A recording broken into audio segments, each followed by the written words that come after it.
This is the Yankees POSTCAST, your instant game reaction for the New York Yankees. Part of the Locked On Podcast Network. Your team every day.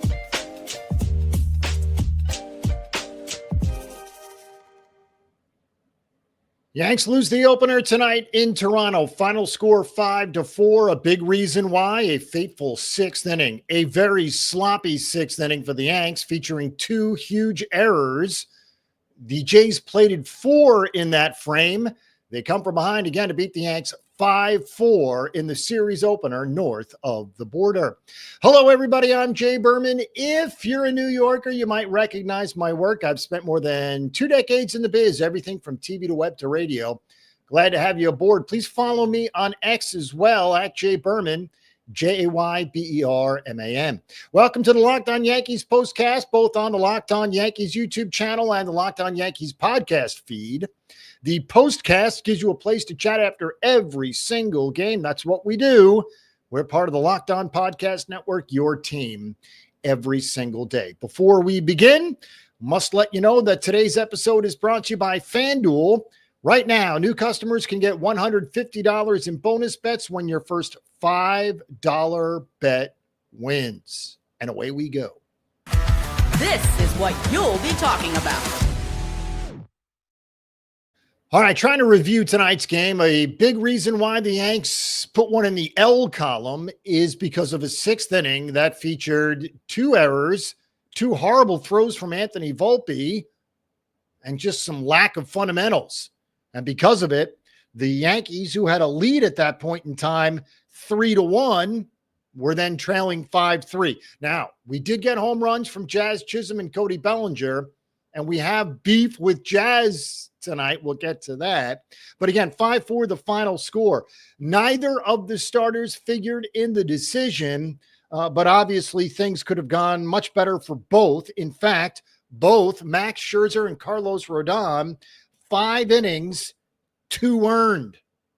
As for Rodon, he needed 96 pitches. In fact, he came out for the 6th, which was the beginning of the trouble tonight.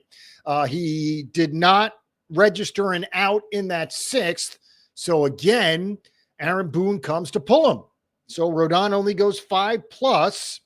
Mark Leiter Jr., Jonathan Loaisiga, and Tim Hill were the following pitchers. As for that 6th, that was mainly Mark Leiter Jr., who gets tagged with all 3 earned runs in that frame, despite the fact that those 2 errors were huge. Of course, you have the catcher's interference on J.C. Escara. That's an error. The great play by Volpe to get to the ball, then to throw to third, was a terrible play.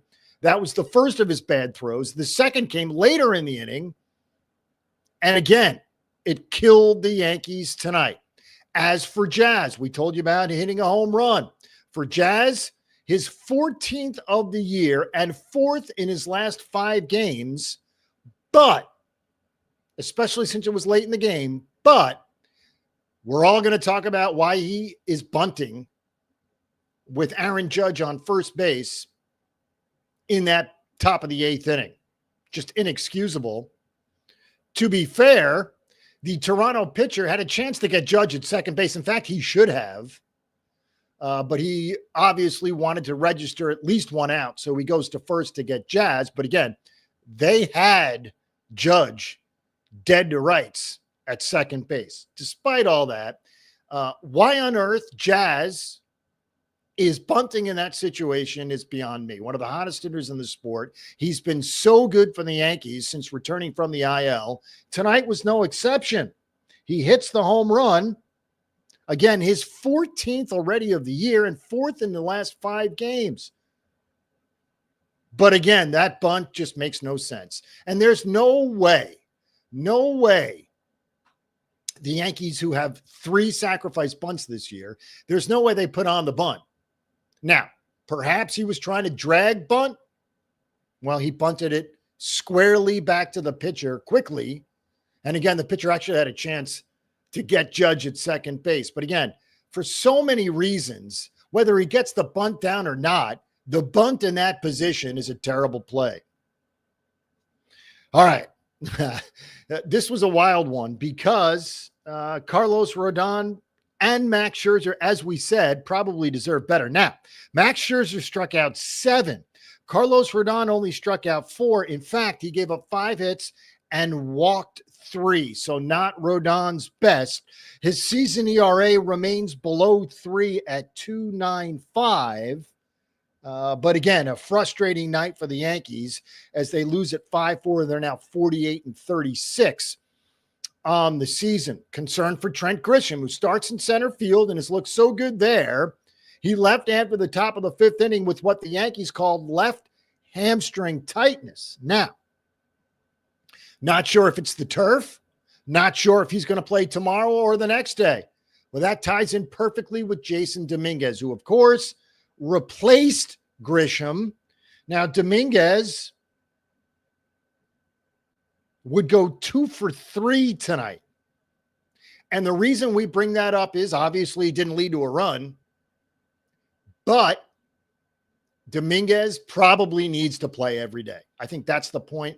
And unfortunately, it came at the expense of Trent Grisham tonight. Now, you certainly don't want to lose Trent Grisham, and you're not going to have Austin Wells and Paul Goldschmidt out of the lineup every single day. So something's got to give. Something has to give for Dominguez to play every single day. And I think, especially on Twitter tonight, Yankee fans and Yankee experts alike want to see Dominguez play every day. Again, the problem is who's sitting? Who is sitting if Dominguez plays left field? Grisham in center? Bellinger in center? One of the two DHing? Well, then you clog up the DH spot and Stanton doesn't get to play. And you probably need Stanton's bat in there. You definitely need Stanton's bat in there. So again, we all scream for Dominguez to play every day. We want to see him ripen, if you will. But again, it's coming at the expense of one of the players who has led you to this point, be it Grisham or Bellinger.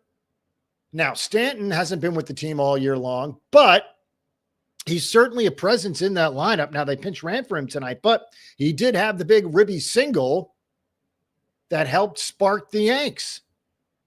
But again, very interesting times for that extra outfielder. Where does Dominguez go? And don't forget, there's no Austin Wells. We'll get to him in a second.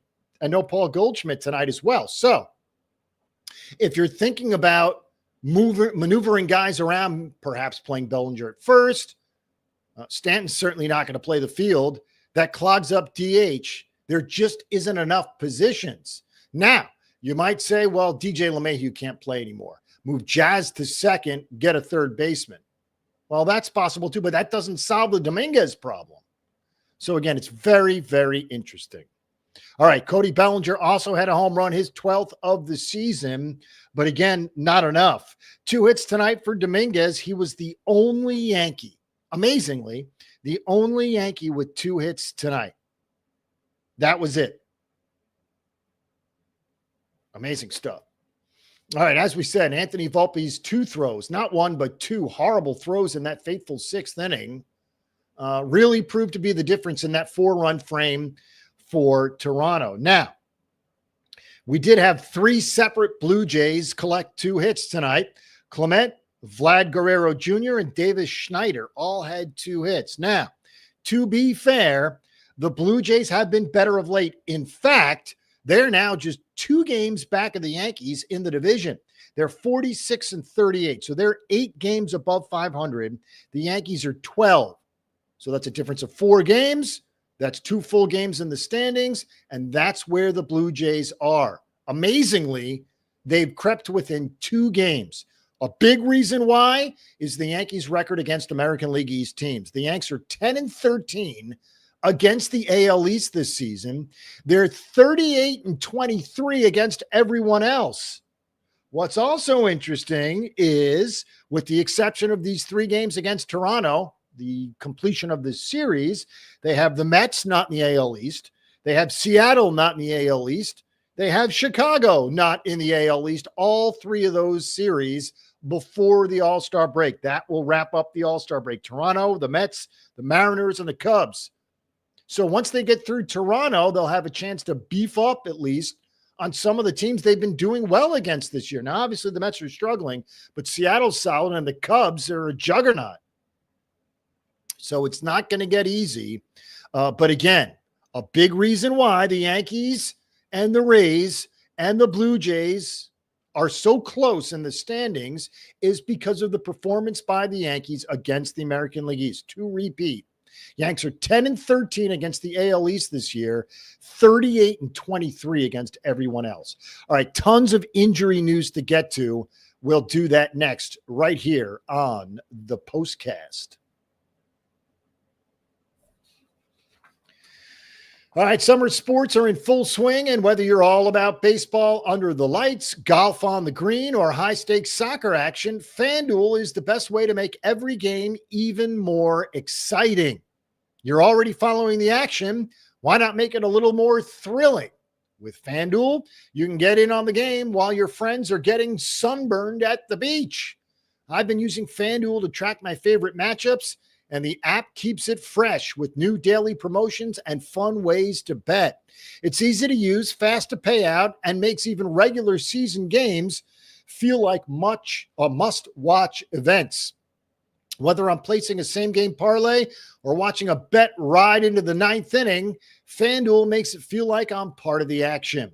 New to FanDuel? Well, new customers can bet just $5 and get $150 in bonus bets if your first bet wins. Open the FanDuel app today or visit FanDuel.com to get started. All right, folks, you know what time it is. This is the Locked On Player of the Game. All right, interesting times. Would have given it to Jazz tonight, but that bunt was inexcusable. Anthony Volpe's 2 errors, inexcusable. Neither Volpe or Jazz eligible for the player of the game tonight. So we'll give it to Jason Dominguez. Now, Dominguez came in for an injured Trent Grisham, as we said, the hamstring, left hamstring.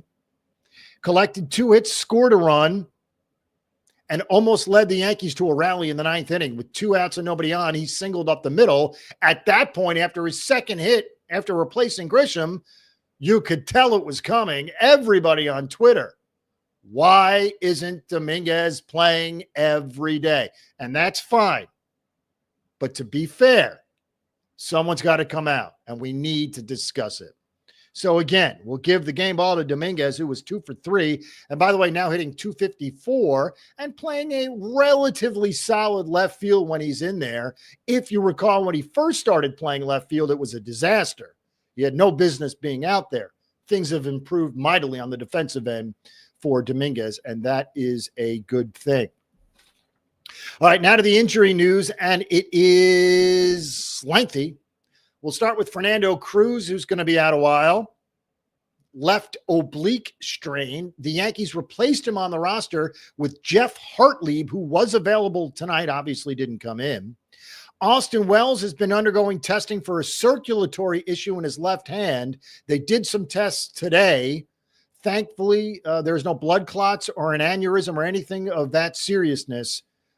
He is not going to play, obviously didn't play tonight, and will not play tomorrow, but should be available later in the series. Luis Gil scheduled to throw a live BP tomorrow with AA Somerset.